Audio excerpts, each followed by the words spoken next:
So I grew up in Malaysia, Kuala Lumpur and Taiping, and also in New York City, Brooklyn. I spent about a year in New York City. I was born in a downtown hospital in Manhattan. About a year after, I went back to Malaysia and sort of grew up there until I was about 8 and came back to Brooklyn and started elementary school. The first home I had was, it was underneath like a single family home. It was in the basement. Because I was able to reach the ceiling, I would pretend like I was really high up and I would pretend I was in a tree house. I didn't know how to speak English, and the classroom teacher sort of placed me with another girl in class who could speak Cantonese. She was my only contact with the world. I feel like we were sort of self-aware. We're like, oh, why are we sort of grouped together? And sometimes we would just be talking to each other and we would have somebody walk by and just say some racist thing.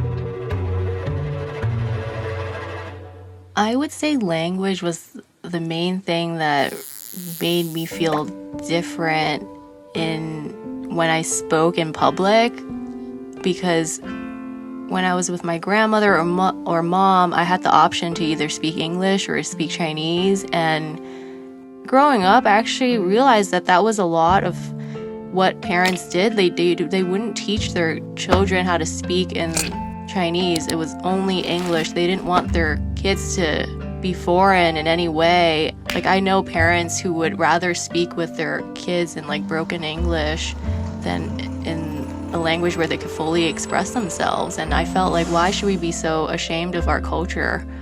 And I felt like I was so out of touch because I had grown up without a lot of family around. And in Malaysia, we had a huge family. Where I had come from, being Chinese was actually not something that you laughed about. But when I came here, I noticed that in classrooms, like, people actually laughed at me because I was Chinese. And that to me was really strange. And so I started noticing that I was different just at a surface level, and actually was really frustrated at the idea. And I was just like telling my parents, I was like, can we leave? And why are we here? And why are we living in this basement? And just sort of complaining about it and not understanding why we put ourselves in this situation.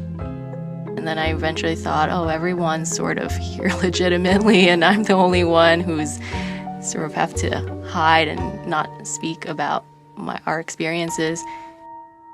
I still didn't talk about my story or the undocumented experience because it was really too scary. And also, I really thought if I told a teacher, if I told somebody, that I would get arrested or my family would get arrested. Like, I felt like I kept thinking that we were doing something really bad.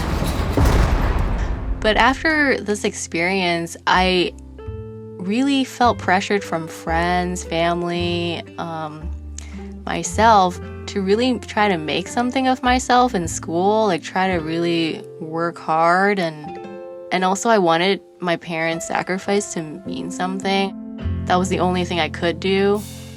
I feel that now the differences do make me who I am, and I enjoy those parts of it. I don't think my goal was to be like everyone else. I mean, I was really inspired when the activism for immigration rights happened, and that actually changed legislation. And I thought, this is the beauty of democracy, that you have to use your voice.